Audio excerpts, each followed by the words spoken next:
It landed in the pasture. It was squatted down. It stood up. It looked like it took forever to stand up. I've got an incredible encounter for you tonight. I've got Steve with me, and Steve is former law enforcement, former military, had an encounter in my home state, and on top of that, his encounter was in the town where I went to the police academy at in Camden, Arkansas. He was out with a family one night in the middle of nowhere, and a massive Bigfoot creature come up and looked through the window of the property. They went after this thing with shotguns, and the story gets really crazy from there.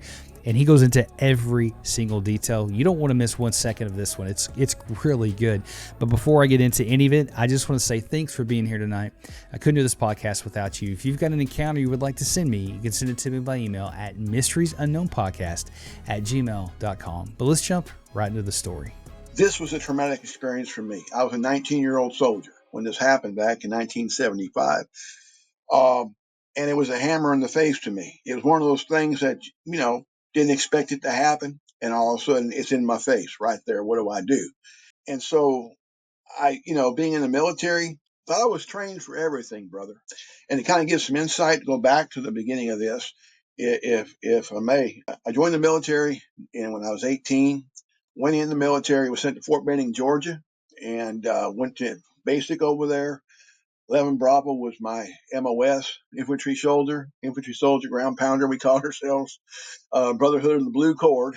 And from there, I went to Fort Bragg, North Carolina, trained with the 508th, got jump qualified, came back to Fort Benning, went to Ranger School, graduated Ranger School, and was sent down to Fort Sherman, Panama, where I went to jungle warfare training. From there, I went back to Fort Benning again, and from Fort Benning, PCS'd over to Fort Polk, Louisiana. They were they were reactivating 1st 61st Infantry Battalion again back in 1975. So, a few of the Rangers were sent over there to go help them out and get them set up. In any case, while I was there, I had a girl that I met, and she lived outside of Camden, Arkansas, on a family farm. This farm was set outside of Camden. It wasn't in Camden. Of course, back in 75, Camden wasn't a very big place. It was a smaller town. We'd come up, actually, when we went to Camden, we'd come up two different ways. One, we'd go through El Dorado, or we'd come up to McNeil, and then go on then that way to the farm. But it was set about 10, 12 miles outside of Camden. And it was out in the woods, very secluded area. I think the closest house maybe a mile away to the farm. And to set this picture, is to go ahead and take you back with me and your viewers back with me and be in a descriptive way so you can see through my eyes what occurred, if that sounds good to you. Coming down an old dirt road off the highway was about 4.5 miles down the dirt road. You pass a last house and you went off about another mile and a half. You came to their driveway. Long dirt road driveway going to the farmhouse. It's about 250-acre farm, so it spread out pretty big. Came down there to the front door, and when you walk into an old farmhouse, old wooden farmhouse, son, you walk through how them old wooden houses are, been 100 years old. You walk through them, creak, creak, creak. You can hear everyone, and just that's the way they are. And it was up on pilings too, because they lived close to a river, and every once in a while it'll flood out, so they had to have the house jacked up. So that even made it worse from cricking. I go there every weekend. Just to get away, get off post. If you stay on post on weekends when you're off, and your battalion needs detail, guess who they're going to call? If you're there, they snatch you. So old Steve Areno made himself scarce. I was heading to Arkansas, son, and that good 4.5 hour drive was worth it. It was this one particular Friday night in June of 1975. Remember like it was yesterday. Again, traumatic experiences. You never forget the details 50 years later, and it's been 50 years about. Because I'm 68 years old now, and I was 19-year-old then, a soldier back then. So I give you do the math type thing. So one particular Friday night, we went ahead, got there, had supper. Her granny cooked. Granny was an amazing cook. She was about 70 years old at the time. And this 19-year-old soldier, I'm gonna tell you what, that woman was a little bit younger. I've been going after her, but she could cook. And you being from Arkansas, you understand what I'm talking about, man. I'm here in Louisiana. So right, we're neighbors, but I'm telling you right now, son, what? So it was on. But in any case, um, we had finished supper. Me, her daddy, her mama, her brothers, me went into the den down the long hallway from the kitchen. And we were sitting there watching TV. Of course, this was now, let's go back on this summer 1975. We ain't talking cable. There's no cable. We ain't talking satellite. None of that stuff was around back then. Rabbit ears, son. Rabbit ears. The outside antenna pole with the vice grips on it. 3 channels. For the youngins who are looking and saying, what? That's how it was in 75, man. There was no satellite. There was no computers. There was no cell phones. Nothing existed back then like that. We were watching TV, hunkered down in the den. Granny was in the kitchen washing dishes. About 9:30 at night. And I kind of get the chills right here because this is where the whole event starts unraveling. So give me a chance to go ahead and kind of get past that because it rattles my cage still to this day. Um, Granny screamed, all right, in the kitchen. I'm talking about blood curdling screams, son. We jumped up, ran out down the hallway, going to see about her. Of course, being a soldier, I was the first one there, ran down that hallway, and I zoomed around that corner into the kitchen. And I almost cut a flip over her. She was sitting right there on her hind end, right there. And I almost, I had to put the brakes on. But she was sitting on the ground, pointing at the window over the sink. And she was just screaming, I seen it again. I seen it again. I seen it again. And in my military mind, of course, I'm thinking it's an intruder. She saw someone trying to break in the house. Um, but her family knew what it was. I didn't. All right. Immediately, her son, which was my girlfriend's daddy, he yelled, everyone, grab guns, arm up. Well, he had gun racks all on the hallway wall. Um, Shotguns, rifles, all that. So we all armed up. Out the back door was a kitchen going towards the pasture. Now we're going towards the back of the farm. All right. Well, there was a huge pasture right there. All the cattle was over there. Then, of course, there was another pasture behind that one, separated by a fence we had built and a cattle gate there. And, of course, that's where he did his planting over there. His garden was over there because they grew their own vegetables and they sold them in Camden. That was their business. That's their livelihood right there. So that's what they did. Um, and, of course, that fence and keeping the cattle out from going in the garden, of course.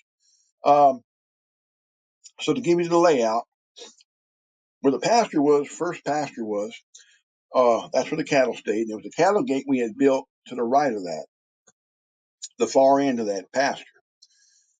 To the left side of the pasture, we built a fence right there, a dividing fence, because it was a 50-acre swamp right there. He did not want his cattle going in that swamp. It was boggy, it was bad, it was a mess. So we built that fence there. We built it at a 4-foot cattle panel and a stretched of barbed wire over it. It's about 5 foot high. All right. Set that right there. Um, when we went outside towards the back, our two brothers went to the right. We split up into teams. Me and her daddy went to the left. When I come off, of course, I'm always going ahead and looking at my surroundings and seeing things. It was a very, very bright moon night. And you know how the moon gets when it's super bright? It's like daylight outside. I mean, you can see 100 yards away very clearly. That's how this was. Um, the first thing I noticed coming down the steps going towards the pasture was all the cattle was hunkered up. At the far end of the pasture, towards the back gate over there where it goes towards into his garden, they were all hunkered up and they were cutting up. What's that mean? It means the predator about. Could have been a bobcat, a coyote, what have you. Something had them rattled. That didn't. I was used to that. That was no big deal. What caught this Army Ranger's attention was his 3 blue tick hounds, full grown blue ticks, full grown hunting dogs, son, was hunkered down under the house, under the porch, whining. And I'm talking about that kind of whining, scared to death whining. The hairs back of my neck stood up. Because you know as well as I do, if that was a simple intruder that Granny saw in that window, what them dogs be doing, son? You'd hear them cutting up off of the woods chasing after that fella. That made me think real quick. I ain't the sharpest tool in the shed, but I ain't the dullest neither. And Mama didn't raise no fool. This ain't no simple intruder that we're going after. So I asked Bobby Ray, her daddy, I said, what about the dogs? He said, don't worry about them. Stay behind me and stay close. Well, I had a 12 gauge. He had a 410. Well, now, okay, we're staying close. All right. Heading towards the dividing fence from that pasture and that 50-acre swamp. As we approach that, we got about 10 foot from the corner post of the dividing fence. Again, I'm setting this picture for you. What I'm going to tell you rattles me to this day, 50 years later. I can't express how much it does. Um, it puts me in, and I'm going back in this, and it's just every time I do, it's like just what. Uh, as we got close to that corner post, about 10 foot away, something went to turn and burning in that thicket, right the other side of the fence. And I'm talking about breaking limbs, crunching leaves. I mean, just a racket, son. Like a 2,000-pound rhino just turning around in a thicket. Crunch, crunch, crunch, crunch, crunch, tearing up. Then all of a sudden, this is the point where everything I was taught to believe in public school, everything I was taught to believe in books, everything I was told is real and exists in our world came to a sudden halt. I'm talking about flat stop, son. This thing, you can call it whatever you want. I mean, there's 1,000 explanations, but there's only one right answer. Jumps the fence out of that thicket over that 5-foot fence. I just mentioned 4-foot cattle panels, which are barbed wire, 5 foot high. It jumped it and it cleared it. When I say cleared it, I mean it didn't touch that barbed wire, son. Like a deer at standstill jumping a fence. You've seen that before. Like a rabbit. It landed in the pasture. All right. Now, we pulled a recon the next morning. We took our measurements then. About 25 foot in front of us when this thing hit the pasture. 25 foot. It wasn't 100 yards away. It wasn't 150 yards away. It wasn't 100 foot away. It was 25 feet from where we were standing to where that critter landed in the pasture, right in front of us. This all happened in a matter of 20 seconds, what I'm going to tell you. It landed in the pasture. It was squatted down. It stood up. It looked like it took forever to stand up. Time froze. It stood up. Now it's flank of us. This is what I'm making the point. It's flank of us. Okay, we're looking at its right side. It's facing, okay, towards the cattle gate across the pasture. Cattle's over there. This critter is facing that direction. So we're seeing its right profile. Okay, as it stood up. I'm 6 foot. Bobby Ray's about my same height as I am, about 6 foot. This thing towered over us. It had to have been every bit of 8, maybe 9 foot tall. It was huge. It was massive. It was very, very powerful looking. Had long arms. Its hands were down to its knees. Big hands. In the moonlight, very bright moonlight again, we can see its profile. This is the first thing my mind did. My mind was saying bear. Understand this. I'm trying to process what I'm looking at. All right. I'm trying to relate it to something. Bear, bear, bear. Wait a minute. Hold it. Bear's got a snout. This thing didn't have a snout. It had a man's profile. Man's nose, straight face, the whole 9 yards. Hair all over it. All over its body, everything. Long, stringy hair. Man's profile. Here's where it blew my mind. Because I've seen many bear. Many, many bears. Grizzlies, I've seen black bears. I've seen all kind of bears.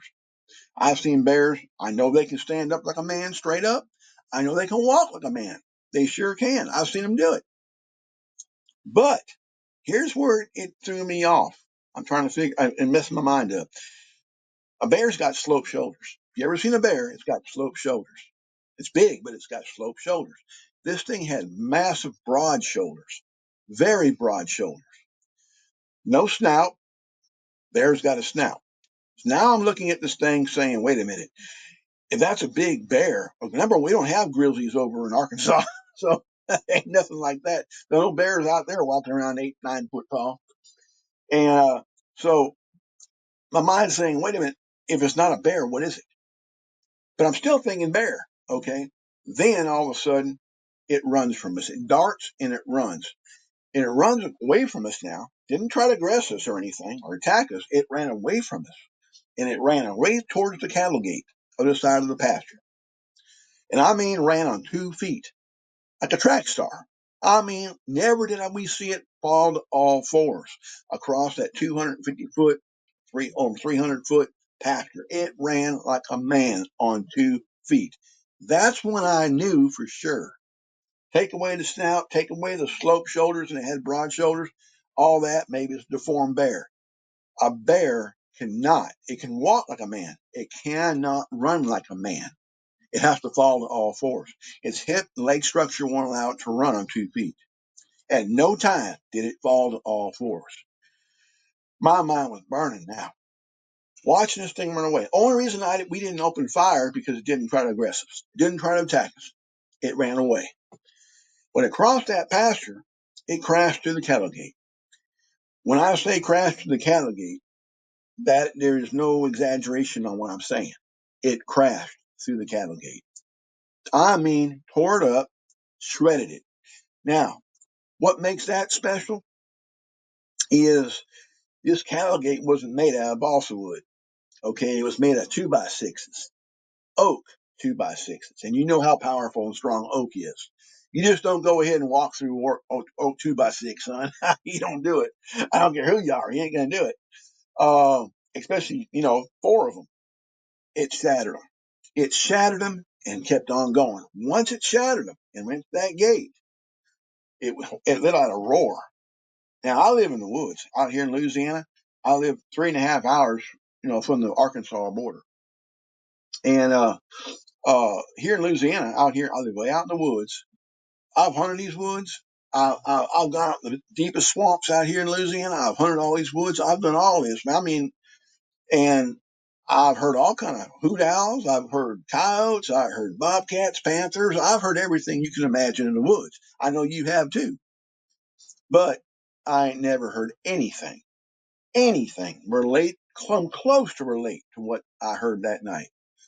This thing let out a beller. It roared, and it sounded first like a panther. You know how a panther does when it screams like a woman, loud, abrasive scream, echoed through the whole woods.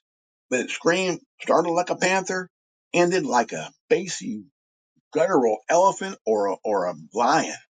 If that makes sense. Talk about the scary sound of that tone change. From that to that. It rumbled the air around you and echoed through the woods. Well, about that time, here come her brothers. They heard that scream, and they come around the corner, the house, other side of the farm, and they're running this. Hey, did y'all hear that? Did y'all hear that? We was like white as sheets. We said, hear it. Y'all missed the whole act. We seen it too. What? Y'all seen it? I said, yeah, we seen it. Well, Bobby Ray was about to fall out. He sat down and he didn't know what to think. He didn't know what to think. I said, hold on. I thought he was gonna have a heart attack. So the two brothers were saying, man, what did it look like? And I said, it was big. It was huge. It was powerful. And it went through that cattle gate, son. I said, you tell me what we're looking at. You're the ones who live here. I don't. And so I was kind of upset. I was upset because of the fact I was not lit on what we're going after. I was thinking we're going after a simple intruder. What a shock. My mind still can't accept what I just seen, what I just witnessed. I can't impress upon you or anyone listening to this how I felt. I couldn't understand something. This is where we got to get back to the basic on this. I did not believe these creatures existed 1 second before it jumped that fence in front of me and I seen it. I thought people were crazy. They were nut jobs who claimed these things are real. Now, understand something too. We didn't hear a lot about it back in 75. 75 wasn't like today. You know, back then, Bigfoot was, if you said, hey, man, what about Bigfoot? Someone thought you were talking about someone who had elephantitis in their leg and their feet, and they got big feet. They didn't know what you were talking about. Okay, the word Sasquatch, no one knew what that was. So Bigfoot wasn't. It was a kind of a taboo thing. No one talked about it. So it wasn't. I mean, I was completely in the dark. So I asked Bobby. I said, "Why didn't you tell me? Why didn't you tell me what we were going after?" He said, well, two reasons. Number one, I don't have time to. And number two, would you come out if I told you? And I said, man, look, I'd have followed you anywhere, son. But I want to be prepared for what I'm doing. I'm going after. I didn't expect to see what I saw. And I said, Bobby, what is it? And he said, I don't know. It comes around every once in a while. Then he started coming clean with that, which made sense why Granny said, I've seen it again when she pointed at the window. So all the puzzle was coming together now, the pieces. Uh, and I said, it comes around every once in a while. So this isn't the first event. He said, no, it's been around a few times before. I don't know if it's curious. Granny's cooking and looks in the window at her for, is curious about her cooking or whatever. But it's never tried to break in the house. She's only seen the face in the window. And then after that, it takes off and goes.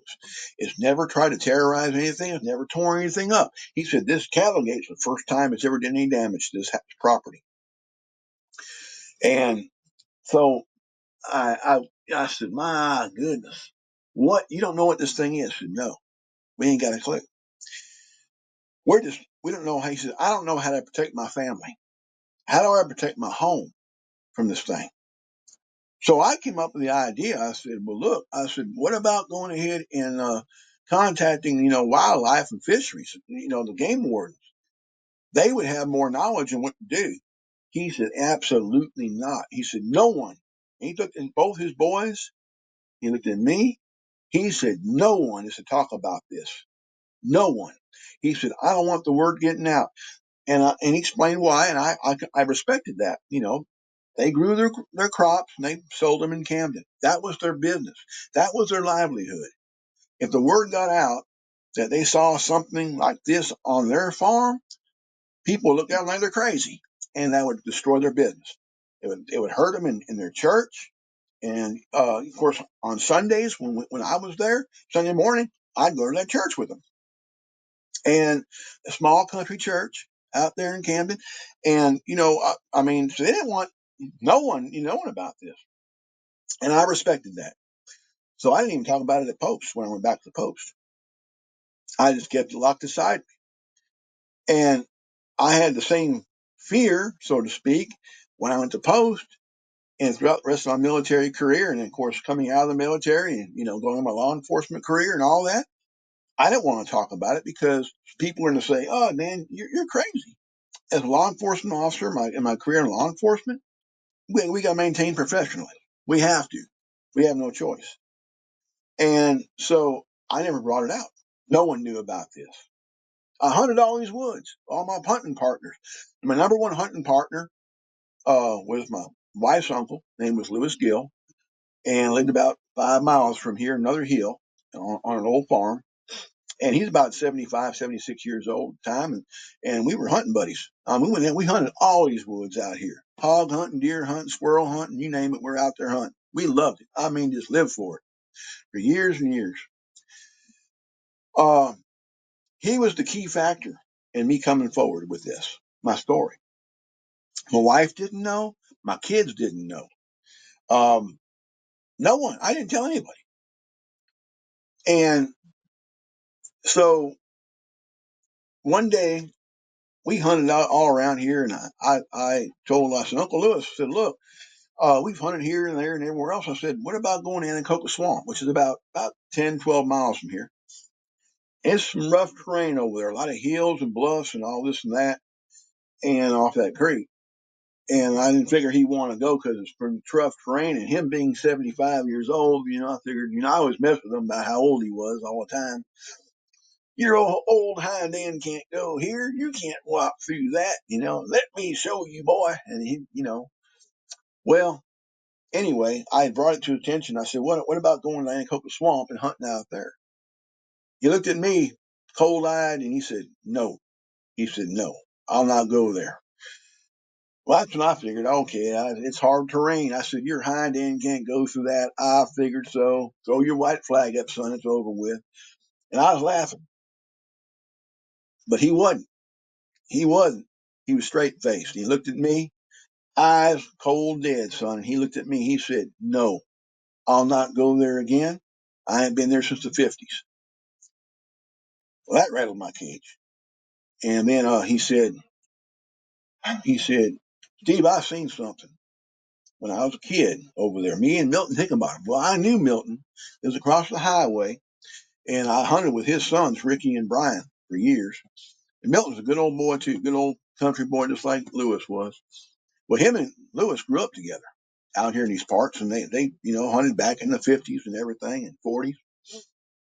And he told me, he said, I seen something out there I ain't never told anybody. My brothers don't know. And he had 8 siblings. All right. My nieces don't know. Well, one of his nieces, of course, was my wife. All right. And he said, no one knows but me and Milton. We swore never to tell anybody about this. And he said, I really don't want to tell you because you're going to think I'm crazy. And he said, you probably never want to hunt with me again.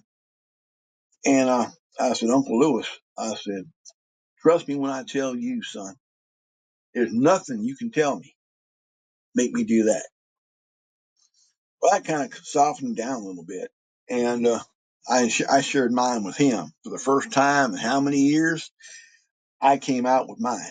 And that was a therapy for me. I couldn't believe the relief, the getting it off my chest for the first time in all them years of being bottled up inside.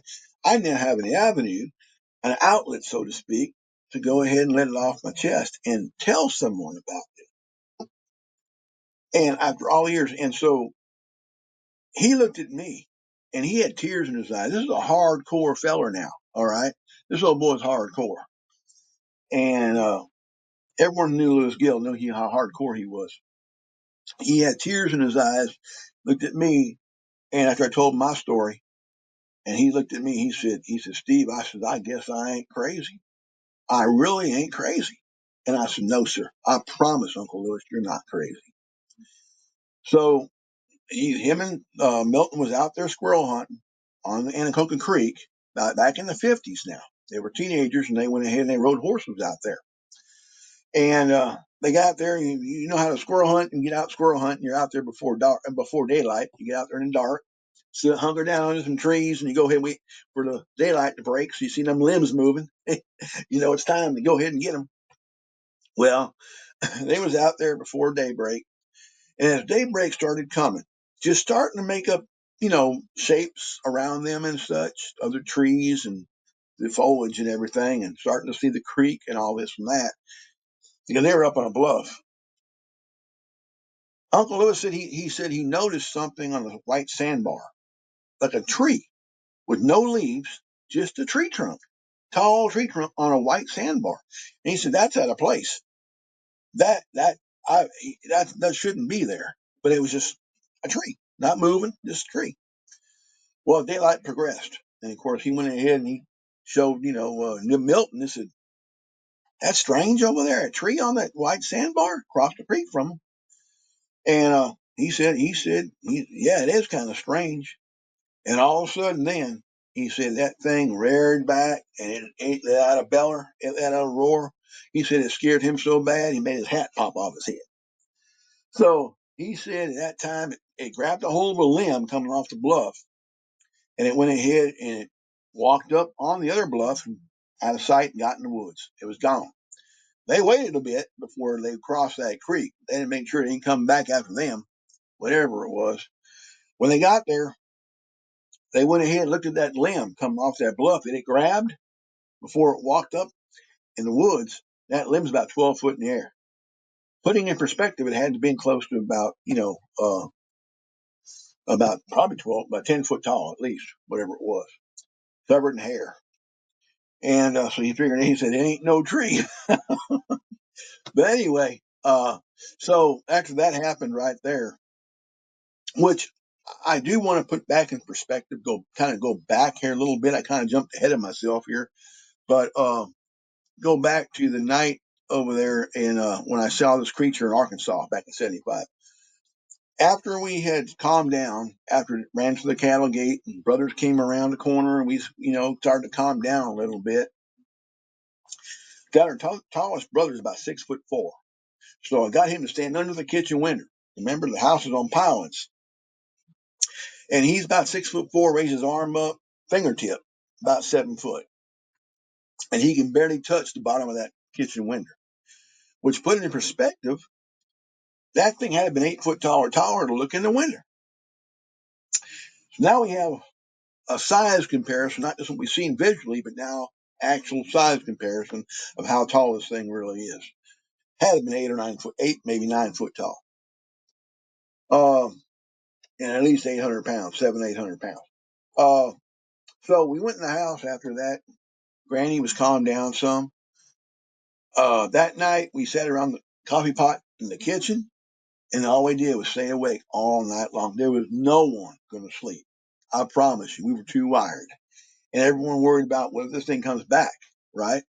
So we made our plan of action. What we're going to do in the first daylight, we're going to pull a recon, go out there and, just check everything out. So I had a chance to kind of sit down with Granny a little bit during that time period. And I asked her, I said, Granny, you seen this thing's face in the winter? She goes, yes, I have, a few times. I said, all right, we've seen it. It's huge, whatever it is. We don't know what it is. When we seen its profile, it was flank of us. We didn't see its face straight on. We can tell it had a man's profile, but you seen its face. Well, and she says, very well. When it puts its face up against the window, the light from in the kitchen, you can see everything on its face. And I said, would you please tell me what you seen on its face? And she said, yeah. She said it was like a huge man's face, almost filled the whole window up.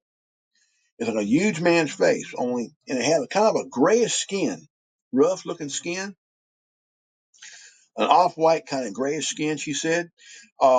It had big facial features.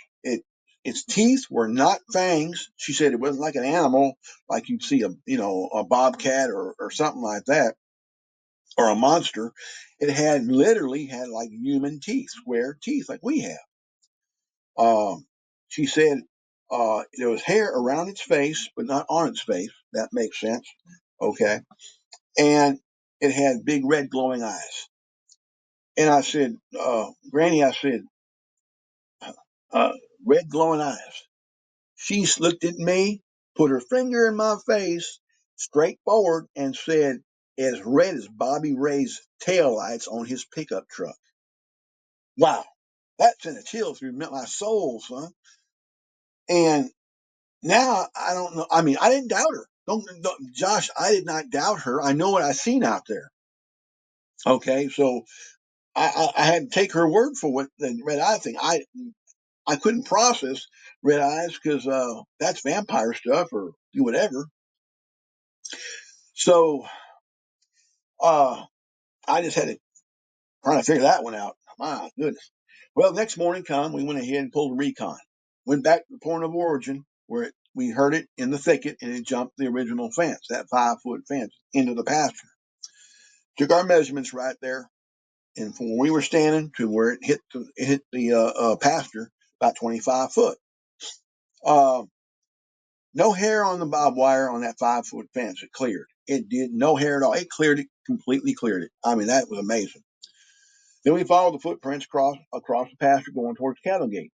I could literally put almost heel to toe of both my feet in one print.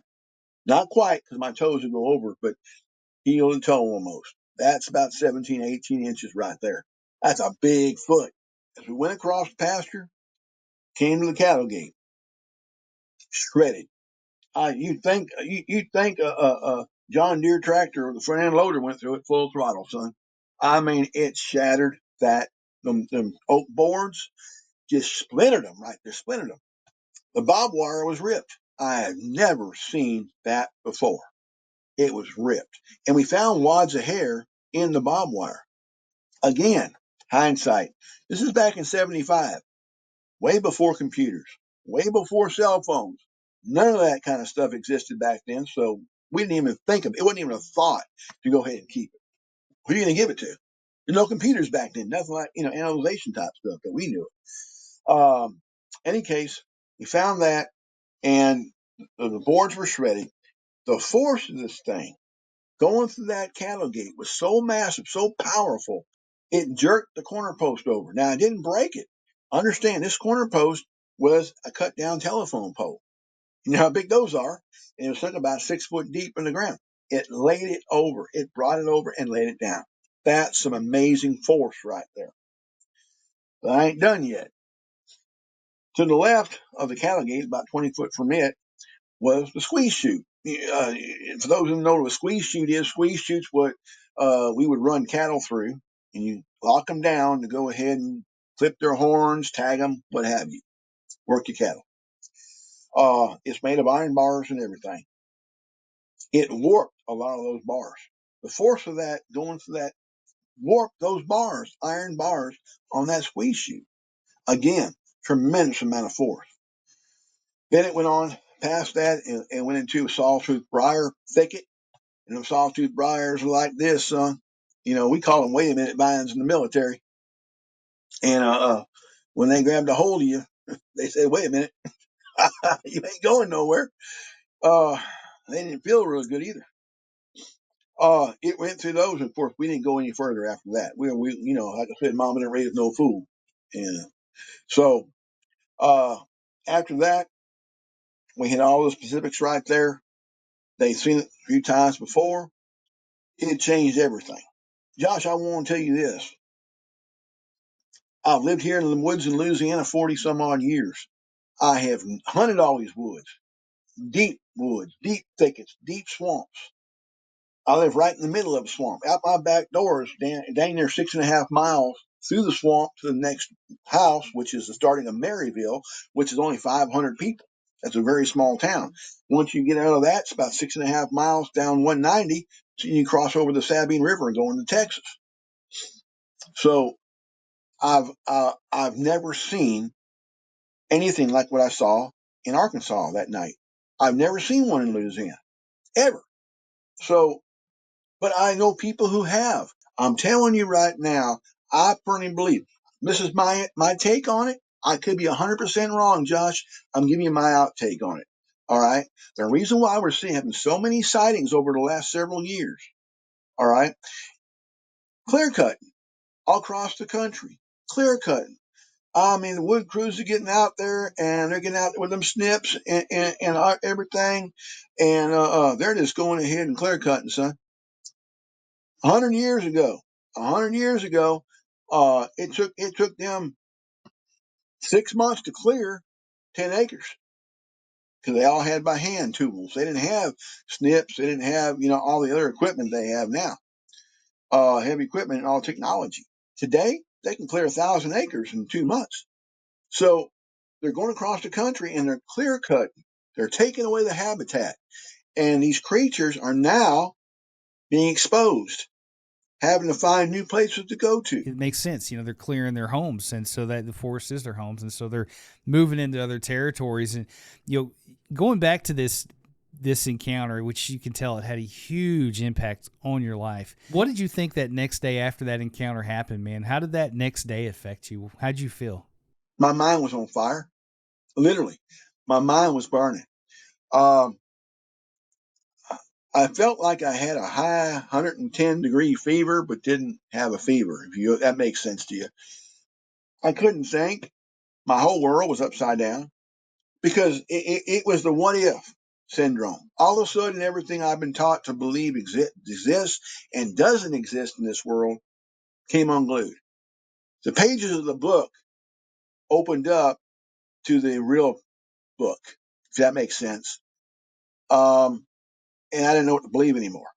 What do I believe? What do I believe? We've been told, oh, nothing of this exists, none of this exists, but all of a sudden you see it. And so, you know, I I don't know. To this day, I was asked, Steve, you hunt all the time out here in the woods in Louisiana. Do you ever think about seeing one of these things again? What if you come across one? And I tell people every single time I go in the woods, every time I go out my back door, like I said, it's 6.5 miles to the woods, out my back door to the next house. Every time I go out in the backwoods, every time I sit on my front porch, because there's 6 houses on this hill I live on. We're 4 miles out the blacktop, and each house is about 800 foot apart. Okay, so we're not close to anything. And I'm sitting here on my front porch every morning drinking a cup of coffee, and I think, what if? Every day, it's what if. For the last 50 years, what if? And how do you how when someone tells me, funny thing, Josh, a day before I seen this thing, if someone said, "Oh, I seen this thing," I looked at them like, "Yeah, right. Come on, man." You know what? The day after I seen this thing, I would argue somewhere in the ground who said they didn't exist. That's how it changed me. I know what I seen. There's not enough words to put into perspective how much these encounters change you. It changes your whole view of your world. And, I think it takes a lot of guts to come forward and talk about it, and there's not a whole lot I could add to your encounter. There's not too many questions I could ask that would add to it. You did a phenomenal job, man, of describing the encounter, and sitting here listening to it, man, I can feel the emotion in your voice. And I know that this really, really impacted you, man. But, one question I do have, man, because this has really been life changing for you, but I really would like to know, Steve, man, what do you think these things are, and what do you think he was doing there that night? Uh, what they are, that's the magic question. My personal perspective on it, my personal perspective, and I've heard a lot of,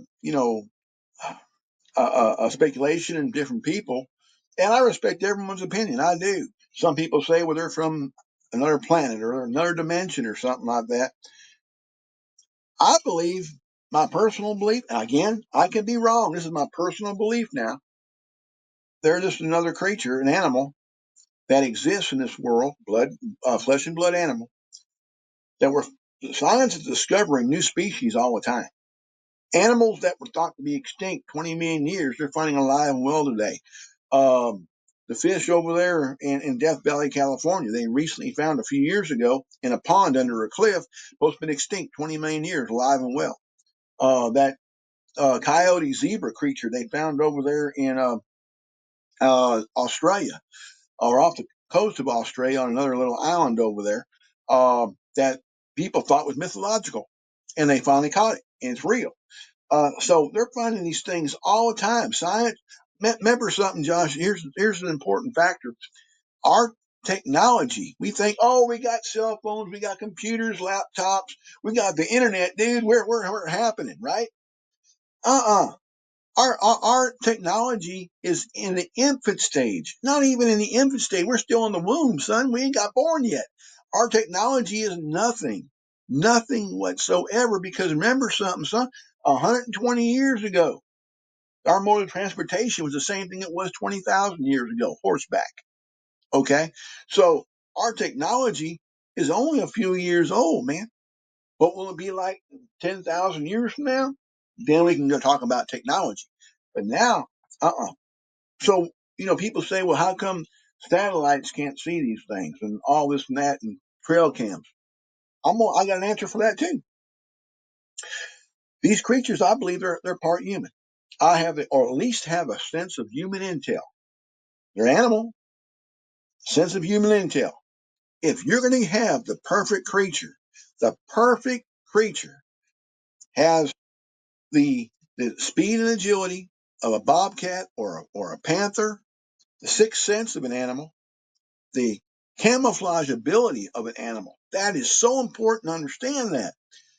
Animals have a natural camouflage. It's not just so much, okay, hiding way out deep in the woods. How many times, I'm an avid deer hunter. How many times have I walked by a deer that's just sitting in a bush or standing still next to a tree and next to a bush? They're blend in to the surroundings and not moving. That's the key. Human beings, we walk through the woods, we look, we see, but you know what we sense? Movement. We can't see it if it's standing still. It's blended into the surroundings. It's blended into into what animals have, that ability to stand still, freeze frame. And an animal can stand right there in a deer, whatever, or one of these creatures here can stand still in the wood line across a field. You wouldn't see it because it's standing still and it's blended into its surroundings. In the military, they taught us the essence of camouflage is breaking up your form, blending in your surroundings.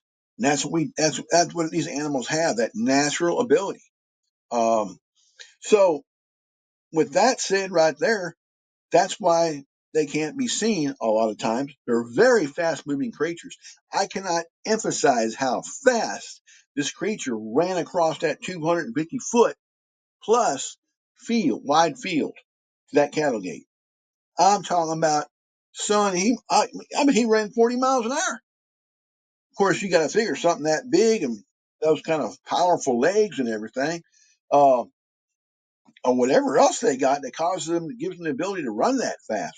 But here's something too, Josh, we got to keep in mind. These creatures also can hit a tree and be on the top of that tree 50 foot in the air in a matter of 3 seconds. They have that ability to climb quick. Okay. You ever watch how fast you're chasing a squirrel on the ground? Hits that tree, son. That fox squirrel is 50 foot in the air before you can go ahead and shake a stick. Animals do that. It's a survival mechanism. That's how they go ahead and do. So people say, well, I never seen one of these things before. I bet you he's seen you. I bet you he's seen you many times. He might have been 50, 60, 75 foot in the air in that top treetop looking down at you, and you're looking on the ground. He's up there. So there's so many different things. People say they hide behind trees, maybe tree stumps. They break up their form. That's how they survive. And they're masters at it, son. They're masters at it. Now, I want to throw this in the book. I want to tell you this. Um, and again, I respect everybody's opinion.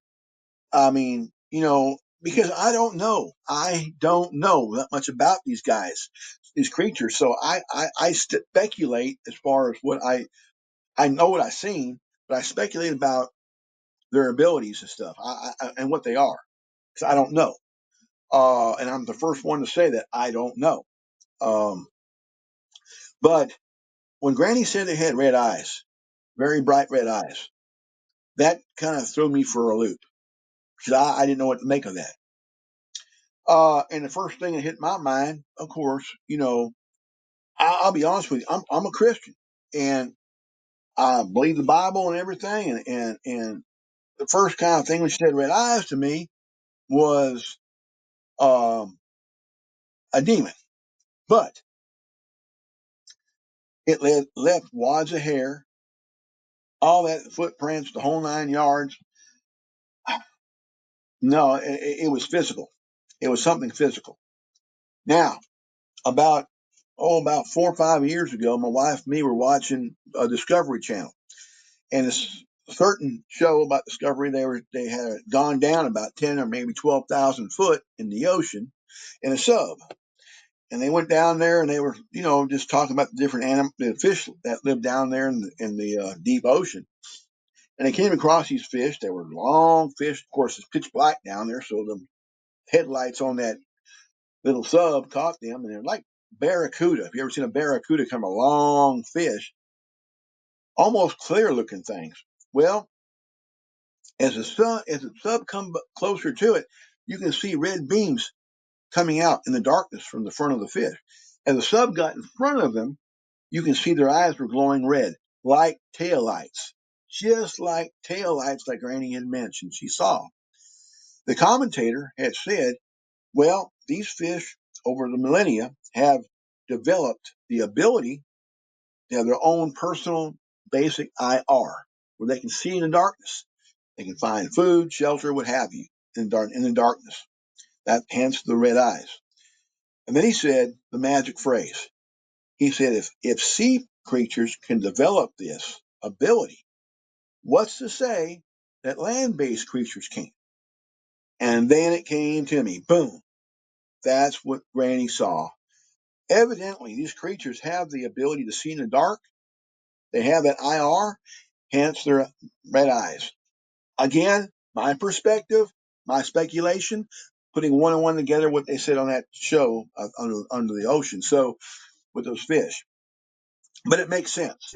A lot of what you're saying makes sense. You know, at this point, you know, we're taking educated guesses. I say that all the time, but that's really what we're doing. We're trying to put something in a box because we don't know what to do with this. And there's a lot of that makes sense. I kind of go back and forth with what these things are, and a lot of different thoughts. But I think maybe when they're flesh and blood, they're flesh and blood, and when they're not, they're not. I don't know, but definitely something like that stays with you the rest of your life, man. I'm just grateful that you were brave enough to come forward with it.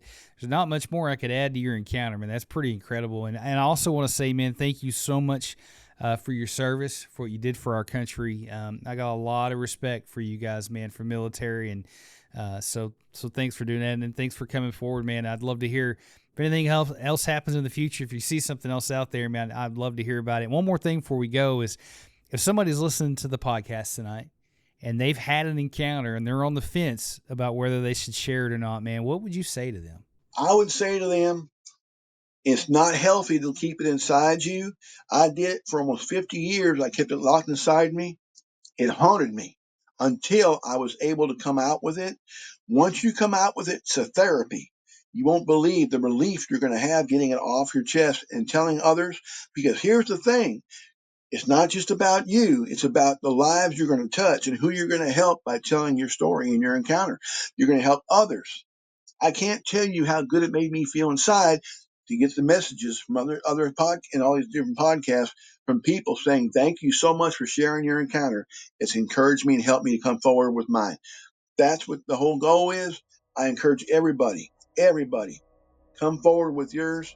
Let the world hear it, because we're going in a direction now that people are now open, and we need to hear it. Solid advice, man. Great advice. And I think that when you think about it, man, you could possibly save a life someday by sharing your encounter. You could release a lot of trauma. People don't think about that we get so wrapped up in, you know, the creatures and the encounters and the Bigfoot. We don't think about the people behind this. And so I'm just glad you came forward, and good solid advice. So I appreciate you being on the show tonight and just for hanging out. Guys, thanks for hanging out with me and Steve tonight. What an incredible guy, and such a detailed encounter. You know, you didn't hear much from me because I just sit and enjoyed hearing all of the details. And I could visually see Camden, Arkansas. I went to the police academy there and know that area very well. And I can't imagine having that kind of encounter and it just sticking with you for 50 years. But you know, he's brave enough to come forward with an encounter. And if you guys are sitting on an encounter, I would absolutely love to hear about it. This is a safe place for you to share it.